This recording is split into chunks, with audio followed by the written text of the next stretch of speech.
Good morning. आप सभी विद्यार्थियों का सोनारेखा प्राइवेट आईटीआई के यूट्यूब चैनल में स्वागत है। आज के इस वीडियो में electrician trade theory first year के विद्युतिक पदार्थ एवं केबल चैप्टर से अचालकों की अचालकता कर्म तथा अचालकों के क्लास के बारे में बात करेंगे। सबसे पहले बात करते हैं अचालकों की अचालकता का कर्म। प्रमुख अचालकों की अचालकता उनकी डाइलेक्ट्रिक स्ट्रेंथ के रूप में कहा जाता है। जो भी इंसुलेटर हम लोग यूज करते हैं उस इंसुलेटर का अचालकता को दर्शाने के लिए डाइलेक्ट्रिक स्ट्रेंथ का प्रयोग किया जाता है। डाइलेक्ट्रिक स्ट्रेंथ का यूनिट होता है किलो वोल्ट प्रति मिलीमीटर। यहाँ पे एक आपको चार्ट दिखाया गया है। इस चार्ट के माध्यम से हम लोग समझेंगे अलग अलग पदार्थों का डाइलेक्ट्रिक स्ट्रेंथ क्या क्या होता है। तो सबसे पहले बात करते हैं डाइलेक्ट्रिक स्ट्रेंथ क्या होता है। वो अधिकतम विद्युत क्षेत्र जो कोई इंसुलेटिंग पदार्थ बिना ब्रेकडाउन हुए सहन कर सकता है उस पदार्थ का डाइलेक्ट्रिक स्ट्रेंथ कहा जाता है। डाइलेक्ट्रिक स्ट्रेंथ को पराविद्युत सामर्थ्य भी कहा जाता है।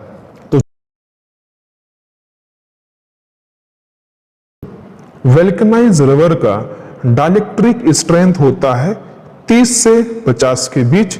डाइलेक्ट्रिक स्ट्रेंथ का यूनिट होता है किलो वोल्ट प्रति मिलीमीटर। दूसरा एबोनॉइट।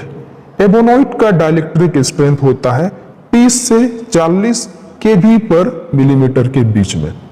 तीसरा अभ्रक। अभ्रक का डाइलेक्ट्रिक स्ट्रेंथ होता है 20 से 60 के बीच। चौथा माइकानाइट। माइकानाइट का डाइलेक्ट्रिक स्ट्रेंथ होता है 20 से 40 के बीच। पांचवा बेकेलाइट। बेकेलाइट का डाइलेक्ट्रिक स्ट्रेंथ होता है 17 से 21 के बीच। इसी प्रकार से साधारण रबर। साधारण रबर का डाइलेक्ट्रिक स्ट्रेंथ होता है 15 से 20 के बीच। इसके बाद लेदरॉइड पेपर। लेदरॉइड पेपर का डाइलेक्ट्रिक स्ट्रेंथ होता है 12 से 17 के बीच। Next resin. रेजिन का डाइलेक्ट्रिक स्ट्रेंथ होता है 12 से 14 के बीच। नेक्स्ट खनिज तेल। खनिज तेल का डाइलेक्ट्रिक स्ट्रेंथ होता है 10 से 16 के बीच। Next porcelain. पोर्सिलिन का डाइलेक्ट्रिक स्ट्रेंथ होता है 8 से 12 के बीच। नेक्स्ट क्राउन कांच। क्राउन कांच का डाइलेक्ट्रिक स्ट्रेंथ होता है 8 से 12 के बीच। नेक्स्ट साधारण कांच। साधारण कांच का डाइलेक्ट्रिक स्ट्रेंथ होता है 4 से 6 के बीच।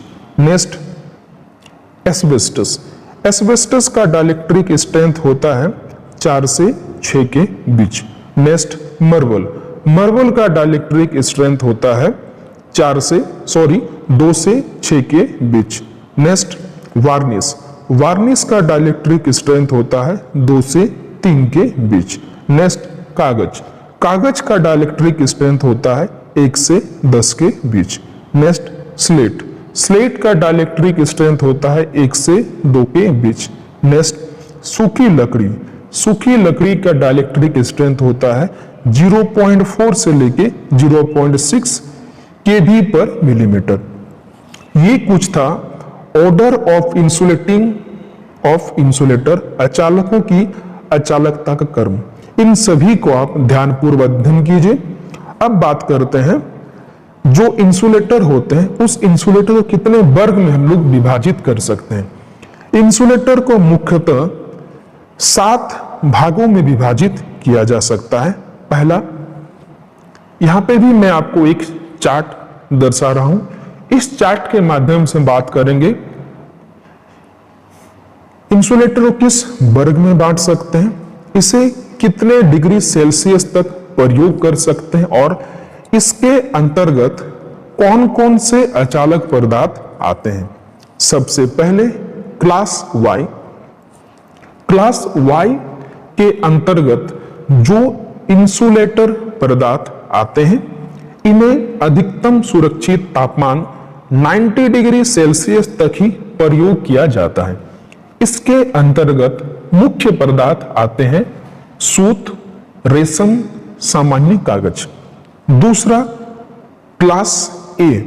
क्लास ए इंसुलेटर को 105 डिग्री सेल्सियस तक प्रयोग किया जा सकता है एवं इसके अंतर्गत जो पदार्थ आते हैं उसका नाम कुछ इस प्रकार से है: सूत, रेशम, तेल में भीगा कागज। नेक्स्ट क्लास ई। क्लास ई इंसुलेटर को 120 डिग्री सेल्सियस तक प्रयोग किया जा सकता है एवं इसके अंतर्गत आते हैं लेदरॉइड पेपर, अंपायर क्लॉथ तथा fibre. Class B. Class B insulator को 130 डिग्री तक अधिकतम प्रयोग किया जा सकता है। इसके अंतर्गत आता है अभ्रक, fibre glass, asbestos. Class F. Class F insulator को 155 डिग्री सेल्सियस तक प्रयोग किया जा सकता है। इसमें मुख्यतः आते हैं अभ्रक, fibre glass, asbestos. Class H. Class H श्रेणी के इंसुलेटर को 180 डिग्री सेल्सियस तक प्रयोग किया जा सकता है। इसमें मुख्यतः आते हैं एलास्टोमर तथा अभ्रक, फाइबर ग्लास, एस्बेस्टर के मिश्रण से बने पदार्थ। Next class C. Class C insulator को 3 भागों में विभाजित किया जा सकता है। पहला, अधिकतम सुरक्षित तापमान 200 डिग्री। दूसरा, अधिकतम सुरक्षित तापमान 220 डिग्री। तीसरा, अधिकतम सुरक्षित तापमान 250 डिग्री। वर्ग सी के अंतर्गत जो अचालक पदार्थ आते हैं उनका नाम कुछ इस प्रकार से है: अभ्रक, चीनी मिट्टी, कांच, क्वार्ट्ज तथा इनसे बने पदार्थ वर्ग सी के अंतर्गत आते हैं। तो आज के क्लास में लोग बात किए अचालकों की अचालकता कर्म एवं अचालकों को किस प्रकार से क्लासिफिकेशन कर सकते हैं, इन दोनों के बारे में पढ़े। आप इन दोनों डाटा को ध्यान से देखिए, ये बहुत ही इंपॉर्टेंट डाटा है। अक्सर एग्जाम में आपको डायरेक्ट क्वेश्चन पूछा जाएगा, वर्ग वाई इंसुलेटर का अत्यधिक सुरक्षित तापमान क्या है, इस प्रकार से क्वेश्चन को पूछा जाएगा। या फिर इस प्रकार से पूछा जा सकता है, वर्ग वाई अचालक पदार्थ के अंतर्गत कोई 2 पदार्थ का नाम बताइए। तो एग्जाम को बेहतर ढंग से देने के लिए आप इन डाटा को अच्छी तरीके से याद कीजिए। आगामी जो आपका AITT एग्जाम है इसमें इस प्रकार के प्रश्नों को पूछा जा सकता है। तो आज के क्लास को यहीं पे समाप्त करते हैं। आप घर में रहिए, सुरक्षित रहिए और ऑनलाइन के माध्यम से अपना पढ़ाई को जारी रखिए।